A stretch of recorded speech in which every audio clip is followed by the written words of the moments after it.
Welcome back to my YouTube channel let's study. आज हम करेंगे प्रमुख आंदोलन, स्वतंत्रता आंदोलन। तो ये पार्ट 1 है जिसमें जो है 1857 के विद्रोह से हुए कुछ इम्पोर्टेंट नोट्स हैं, तो उन्हें कर लेते हैं।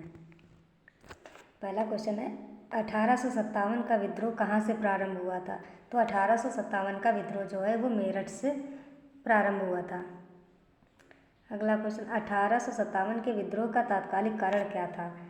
तो 1857 के विद्रोह का तात्कालिक कारण यह था कि चर्बी वाले कारतूस का प्रयोग आरंभ करना।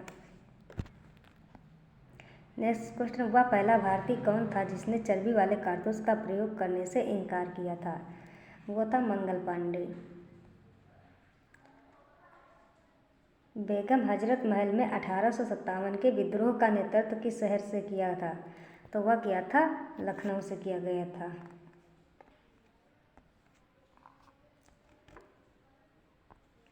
अठारह के विद्रोह के समय भारत का गवर्नर जनरल कौन था। तो 1857 के विद्रोह के समय जो है गवर्नर जनरल थे लॉर्ड कैनिंग। 1857 के विद्रोह के नेताओं में किसने सबसे पहले अपना बलिदान दिया था। तो मंगल पांडे ने दिया था। 1857 के विद्रोह में कानपुर में सैनिकों का नेतृत्व किसने किया था। तो कानपुर में सैनिकों का नेतृत्व जो है तात्या टोपे ने किया था। 1857 के विद्रोह की शक्ति का सबसे महत्वपूर्ण तत्व कौन सा था। वह था हिंदू मुस्लिम एकता। रानी लक्ष्मीबाई का मूल नाम क्या था। तो रानी लक्ष्मीबाई का मूल नाम था मणिकर्णिका। अगला 1857 की क्रांति के समय ब्रिटेन का प्रधानमंत्री कौन था। तो 1857 की क्रांति के समय ब्रिटेन का प्रधानमंत्री लॉर्ड पामर्स्टन थे।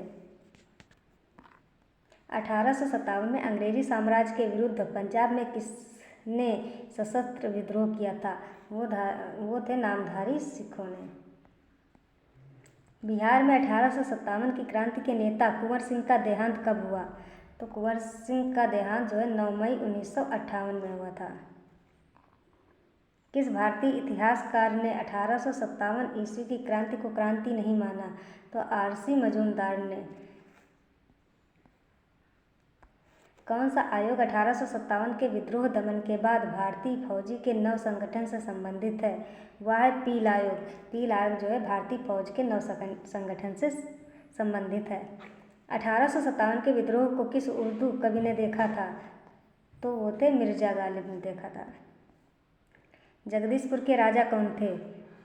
तो कुंवर सिंह जो है जगदीशपुर के राजा थे। 1857 के विद्रोह का नेतृत्व बिहार में किसने किया था। तो वो किया था कुंवर सिंह जी ने।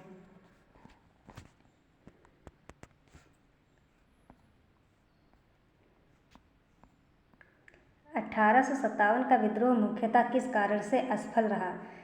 तो जो है किसी सामान्य योजना और केंद्रीय संगठन की कमी के कारण असफल रहा। 1857 में किसने इलाहाबाद को आपातकालीन मुख्यालय बनाया था। वह था लॉर्ड कैनिंग ने इलाहाबाद को आपातकालीन मुख्यालय बनाया था। गडकरी विद्रोह 1844 का केंद्र क्या था। वो था कोल्हापुर। 1857 के बरेली विद्रोह का नेता कौन था। वो थे खान बहादुर। आज़ादी की पहली लड़ाई 1857 में किसने भाग नहीं लिया था। वो थे भगत सिंह। किसने 1857 में अंग्रेजों से संघर्ष किया। वो कौन थे, शहादत खान। भारत के प्रथम स्वतंत्रता संग्राम का तात्कालिक कारण क्या था। तो तात्कालिक कारण था अंग्रेजों का धर्म में हस्तक्षेप का संदेह। 1857 भारत में हुए विद्रोह के एक नेता तात्या टोपे का मूल नाम क्या था। वो था रामचंद्र पांडुरंग। मेरठ में विद्रोह आरंभ हुआ था 10 मई 1857 को। 1857 के विद्रोह के संदर्भ में किसे उसके मित्र ने धोखा दिया तथा जिसे अंग्रेजों द्वारा बंदी बनाकर मार दिया गया। वह थे तात्या टोपे। कौन सा क्षेत्र 1857 के विद्रोह से प्रभावित नहीं था। तो वह था चित्तौड़।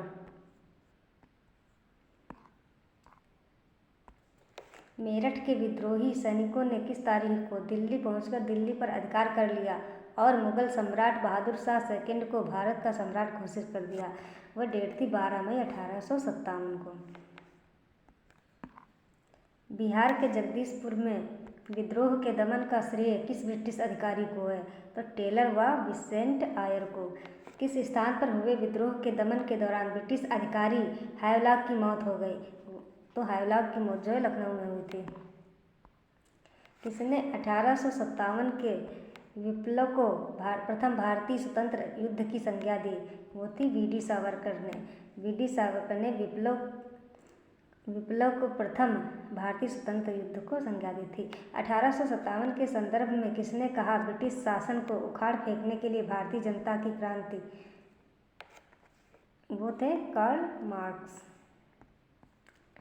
1857 के विद्रोह के दौरान अनेक भारतीय नरेशों ने ब्रिटिश सरकार की सहायता से वह कौन था जिसने मदद नहीं की थी?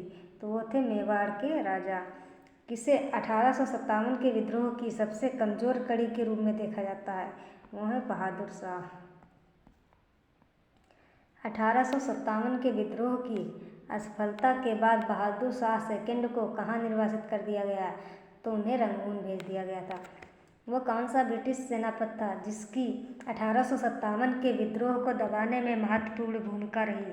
वो थे कैंपबेल। अगला क्वेश्चन, 1857 की क्रांति का चिन्ह क्या निश्चित किया गया था? वो था कंबल एवं चपाती। किस पर कुछ इतिहासकारों ने 1857 के विद्रोह के दौरान अंग्रेजों के साथ मिलकर षड्यंत्र रचने का आरोप लगाया था? वह थी जीनत महल। आधुनिक इतिहासकार जिसने 1857 के विद्रोह को स्वतंत्रता की पहली लड़ाई कहा था? वह थे वी.डी. सावरकर ने कहा था। मंगल पांडे कहाँ के विप्लव से जुड़े थे? तो वो थे बैरकपुर से जुड़े थे। पार्ट 2 देखते हैं। कुछ उदारवादी और नरम दल के समय का जो कांग्रेस के प्रथम चरण है वो भी देखते हैं। भारतीय राष्ट्रीय आंदोलन के 1885 से 1905 की अवधि को कहा जाता है उदारवादी चरण। भारतीय इतिहास में 1850 ईस्वी प्रसिद्ध है किसके कारण? वह भारतीय राष्ट्रीय कांग्रेस की स्थापना के कारण प्रसिद्ध है। आधुनिक भारतीय इतिहास में गोकुलदास तेजपाल संस्कृत महाविद्यालय क्यों प्रसिद्ध है? तो भारतीय राष्ट्रीय कांग्रेस का प्रथम अधिवेशन जो है वो यहीं से हुआ था। भारतीय राष्ट्रीय कांग्रेस की पहली बैठक किस शहर में हुई थी? तो भारतीय राष्ट्रीय कांग्रेस की पहली बैठक मुंबई से हुई थी। किस गवर्नर जनरल के कार्यकाल के दौरान भारतीय राष्ट्रीय कांग्रेस बनी? वो थे लॉर्ड डफरिन के कार्यकाल में जो है भारतीय राष्ट्रीय कांग्रेस बनी थी। भारतीय विश्वविद्यालय अधिनियम किस वायसराय के काल में पारित किया गया? तो वह थे लॉर्ड कर्जन। भारतीय सिविल सेवा में चुने गए पहले भारतीय का नाम था? वह थे सत्येंद्रनाथ टैगोर। वह कौन सा प्रथम भारतीय था जो ब्रिटिश संसद के लिए निर्वाचित हुआ? वह थे दादा भाई नौरोजी। भारतीय संघ के संस्थापक कौन थे? तो सुरेंद्रनाथ बनर्जी जो हैं भारतीय संघ के संस्थापक थे। अगला, भारतीय राष्ट्रीय कांग्रेस की अध्यक्षता किसने की? वो थे दादा भाई नौरोजी। भारतीय राष्ट्रीय कांग्रेस में किसको नरमदली नेता के तौर पर नहीं जाना जाता है? वो है बाल गंगाधर तिलक।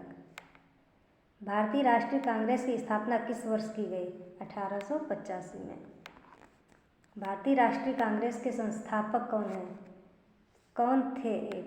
वो थे असैनिक सेवक। अधिकतम नरमपंथी नेता थे वो ज़्यादातर शहरी क्षेत्रों से थे। 1905 में बंगाल विभाजन किस वायसराय ने किया था? वो थे लॉर्ड कर्जन ने। भारतीय राष्ट्रीय कांग्रेस का प्रथम मुस्लिम प्रेसिडेंट कौन था? वो थे बदरुद्दीन तैयब जी। भारतीय राष्ट्रीय कांग्रेस का प्रथम मुस्लिम प्रेसिडेंट पूछा है तो वो थे बदरुद्दीन तैयब जी। ब्रिटिश हाउस ऑफ कॉमन्स का चुनाव किस प्रथम भारतीय ने लड़ा था? तो दादा भाई नौरोजी ने प्रथम ब्रिटिश हाउस ऑफ कॉमन्स का चुनाव लड़ा था। भारतीय राष्ट्रीय कांग्रेस के 1905 के बनारस अधिवेशन के अध्यक्ष कौन थे? तो 1905 के बनारस अधिवेशन के अध्यक्ष थे गोपाल कृष्ण गोखले। भारतीय राष्ट्रीय कांग्रेस के पहले अध्यक्ष कौन थे? वो थे WC बनर्जी। दादा भाई नौरोजी ने 1866 में ईस्ट इंडिया एसोसिएशन की स्थापना कहाँ की थी? तो वो की थी लंदन में। इंडियन एसोसिएशन द्वारा कोलकाता में आयोजित अखिल भारतीय राष्ट्रीय सम्मेलन कब हुआ? वो थी 1883 में हुआ था। अगला क्वेश्चन, भारतीय राष्ट्रीय कांग्रेस के साथ इंडियन एसोसिएशन का विलय कब हुआ था? तो उनका विलय जो है 1886 में हुआ था। भारतीय राष्ट्रीय कांग्रेस के साथ इंडियन एसोसिएशन का विलय 1886 में हुआ था।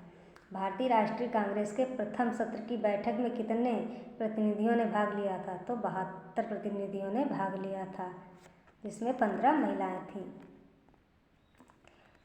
उदारवादियों की कार्य पद्धति के साधन थे? तो उदारवादियों की कार्य पद्धति के साधन थे प्रार्थना, याचना व विरोध। भारत में लॉर्ड कर्जन के प्रशासन की तुलना औरंगजेब से किसने की थी? गोपाल कृष्ण गोखले ने की थी। Thank you so much. अगर वीडियो अच्छी लगी तो प्लीज़ लाइक और शेयर करें।